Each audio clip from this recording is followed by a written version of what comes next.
talking the Florida State Seminoles today on Sharpen the Point. 2024 record, 2-10, a large fall from grace where they were as a playoff contender the year before.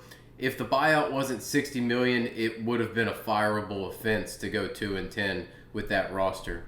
Head coach Mike Norvell returns for his sixth season, and he has to be on the hot seat after his team of hired guns took the money and quit mid-season last year. One thing we need to consider in this NIL/portal era is that guys are not tied to the school anymore, so they could be prone to shutting it down mid-season and looking for another payday early in the year, like they did last year. He brings in two new coordinators. At OC, you got Gus Malzahn. He was the former UCF head coach and likely the interim head coach if this thing falls off the rails again. And then defensive coordinator Tony White. He comes over from Nebraska, and he is a very good get. Talk about the stark difference in hires here between Malzahn and White. It's just opposite ends of the spectrum, with White being one heck of a hire and Malzahn being an extremely underwhelming one at that. Quarterback-wise, DJU was brought in to be a stabilizing element to keep the floor high for a team that was coming off a great season the year before with Jordan Travis. But the bottom fell out, and he was absolutely awful aside from that first drive of the season in Ireland, which we all look back on fondly as Florida State fans. Brock Glenn and Luke Kromenhoek weren't any better than DJU was, and now Glenn's the only one remaining on the roster, with him being the likely backup here, but I think he could slide even further in this room. With Malzahn coming in, they needed to go out and get a true dual-threat quarterback to operate this system, and they did so with Thomas Castellanos coming over from Boston College. It reunites him with his former head coach at UCF, who brought him in and recruited him out of high school, and Castellanos seemingly had, at best, a mutual parting of ways late last year with the Eagles. He just never fit that Bill O'Brien offense and what he was looking for out of a quarterback. He's a much better runner than a passer, having produced an 1,100-yard, 13-touchdown rushing season in 2023, but only 2,200 yards in passing with a 15-touchdown, 14-interception rate, which is going to need to improve if they expect to get a good season here. The best overall game of his career came in that tight loss to FSU, with 305 yards passing and a touchdown, with 95 yards rushing and another touchdown. I would not expect that to be a regular thing here if you haven't watched other Boston College games, as it is the only time he has ever surpassed that 300-yard passing mark, with only 3 of his other 19 starts hitting 250 yards even, and a large chunk of those being under 200.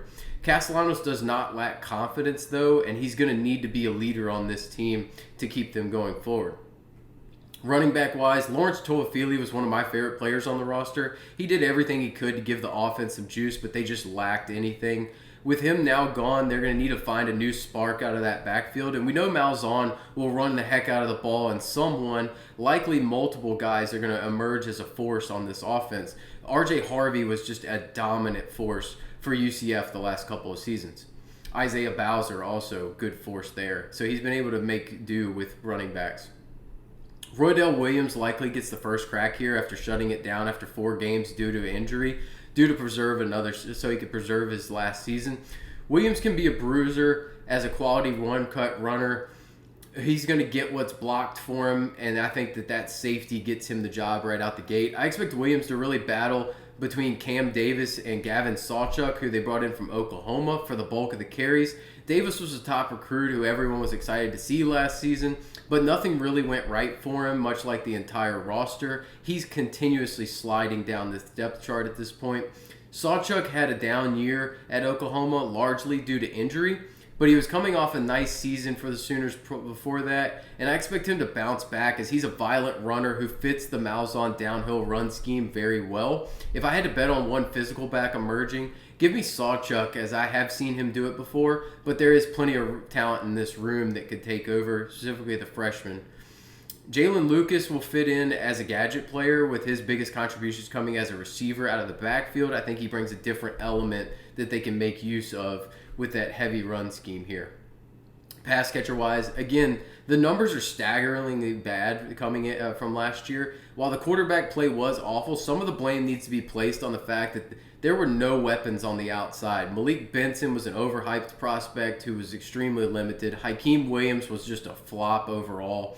And then Ja'Kai Douglas, of all people, ended up leading the receivers in all categories, which speaks to how terrible the room was overall. Now with all those guys gone, they brought in two guys who they hope their hype matches their play. Deuce Robinson comes from USC. He looked like the top wideout in the spring prior to suffering an injury. He's an instant matchup issue wherever he lines up with the size of 6'6". It's just difficult for any defense to deal with. Robinson really failed to come close to meeting expectations with the Trojans given his 5-star status, and they tried to put him at the tight end position for even more mismatches, and they're going to hope that he regroups in a different role here as the primary outside guy. Squirrel White's going to come over from Tennessee. He's been all name team for a number of years now for me. He showed flashes at the end of his freshman year, broke out really in that sophomore year, and then fell out of a tree last year. In a less friendly offense for passing, I doubt he reaches any of those heights that he was at previously. But with his speed and agility, if he is healthy, he has the chance to be the top option in this low-volume passing attack, similar to like a Javon Baker, where they're able to hit those short, RPO slants. He should operate well in that role. 4-star true freshman Javon Boggs, he's the one to watch here as he could make his way into the rotation right out of the gate. During his first spring, the staff could not praise this kid enough, so his ascent up the depth chart is warranted. Tight end wise, Randy Pittman comes over with Malzahn from UCF, and then Landon Thomas. They're going to see the most tight end reps. Thomas had a good showing as a freshman last year. He's going to see his fair share of snaps, but Pittman's going to have a bigger impact to me. He comes over with Malzahn, knows that system and how he fits into it as a jack of all trades, and he draws praise for his blocking. I think he's a very similar guy to the tight end they had recently, Jaheim Bell. O-line wise, 3 starters are gone from a unit that underperformed. 4 transfers were brought in to replenish the ranks, and they're going to be upgrades to what they had before. Gunnar Hansen comes over from Vanderbilt. He missed most of the spring with an injury, but brings a lot of starting experience with 35 starts in the SEC to his name. He's going to be in that left tackle spot. Adrian Medley, he comes with Malzahn from UCF. He's likely to begin the season at left guard. Luke Pettibon, he comes from Wake Forest. He's going to be the anchor and leader of this unit at center. He was praised throughout the spring by the staff, and he's going to be a key cog on this offense as to how well this line does. Richie Leonard, he's going to be the only familiar face in the starting lineup as he played well prior to suffering a season-ending injury last year. So long as he's healthy, he's going to man a guard role. And then Micah Pettis from Ole Miss, he's the clear-cut starter at right tackle. He's a road grader in the run game, and like many others, he missed some time in the spring. They had a ton of offensive line issues in the spring. They basically needed to play 7-on-7 for the most part. The depth should be better than it was a year ago, as several of the guys who were forced into action will now be backups, and the young crop had time to develop over the winter. Along the defensive line, they lose some of the top-tier talent from the room, but again, replenished from the portal. Now, that top-tier talent is some of the guys who were the biggest guys who quit on the team, I would say, last year. James Williams comes over from Nebraska. Deontay McCray from Western Kentucky and Diamante Diggs from Coastal Carolina will be the primary rotation off the edge. Williams comes with White from the Huskers, and instantly is going to become one of the leaders of the team when he stepped on campus. He's a vocal guy. He's going to do a good job there. McCray and Diggs both bring versatility by being able to work on the interior as well as on the edge. They each bring plenty of production with them from their previous stops, and I think they should see the field a ton. Darrell Jackson's going to return. He's going to need to be the star in the middle of this defense. He could very well be in line for an All-American level season and a top end of the first-round draft pick if he can put it all together. He needs to have his production match his physical tools for all that to fall into place, though, and that's going to require him to fully buy in and put his best foot forward by playing angry and having good leverage with that big frame that he has. The rotation is going to be heavy with a deeper room, and there's still impact players at the top of it, so I think that the line's in a good shape and good place right here. Linebacker-wise, the linebacking core will be deep with experience, as the 3 starters from last year, Omar Graham, Juice Cryer, and Blake Nicholson, all return. But they're going to be pushed by a trio of transfers who are brought in to take those jobs and just be better, because they struggled at linebacker last season. Stephon Thompson from Nebraska, Elijah Herring from Memphis, and Caleb Lavely from North Carolina are going to compete heavily for reps. I think Thompson starts right away, given his experience in this defense and ability to be a coach on the field for White. And then Herring, he also looks like a starter as a communicator, helping to make sure the guys are lined up correctly. He has a boatload of experience behind him, and he made some splash plays in the spring showing how good he can be. Cryer is the most likely returner to join the 2 transfers in the starting lineup, as he's healthy, coming off a season-ending injury, and he's one of the loudest voices on the team. Secondary-wise, it was about the only unit that played okay on the team last year. They do lose the top 2 corners from that team and some other pieces, but the expectation is that the returning production paired with the expected growth from some younger players will keep this a good unit. At corner, there's still plenty of competition to settle who's going to start game 1. I think Jabril Rawls is the most likely to have a spot right now, as he consistently made plays during the spring. And then I'd lean towards Jeremiah Wilson from Houston, getting the nod at the spot opposite of Rawls, given his experience specifically with White at Syracuse. He previously played for White. Quindarius Jones is going to be in the running, though. He came on well last year, and he has that size to match up with those bigger wideouts at 6'2". Gives him a little bit of an advantage over White there, or Wilson. The safety spots, they're going to have options, as there are more starting options than spots available. Shaheem Brown is a veteran presence as the Noles' longest tenured defensive player. He returned from injury quicker than expected, which allowed him to get key reps during the spring in this new-look defense. KJ Kirkland and Conrad Hussey are still battling for that other safety position, but Hussey missed the spring due to injury. Hussey was the starter to begin last year before being benched in favor of Kirkland, so I think that gives him the upper hand, Kirkland that upper hand heading into this season.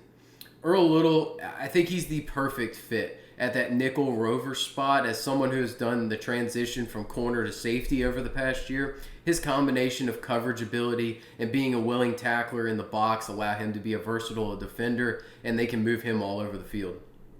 Looking at the schedule and outlook for this year, I think the run game is going to be strong given the scheme and pieces they have in place. The pass game has better weapons than it did last year, but it's still not elite talent for me, and Castellanos is never going to be a great passer of the football. There's going to be plenty of games where they are humming on offense, but Malzahn teams have notoriously had games where they just don't show up, leading to unexpected results. The defense should still be salty for me along that front 7 with good talent and scheme. I'm just most concerned about the secondary, as it was a clear weakness overall, but remained relatively untouched from the portal. Expect to see a ton of moving pieces, as they're emphasizing the ability to move all over the formation to disguise looks and confuse offenses trying to create takeaways and negative plays. Schedule-wise, Alabama, I think that's a loss right out the gate. You just don't have enough to compete with that team right now. East Texas A&M, I don't even know what conference they play in, and I know almost all the FCS teams.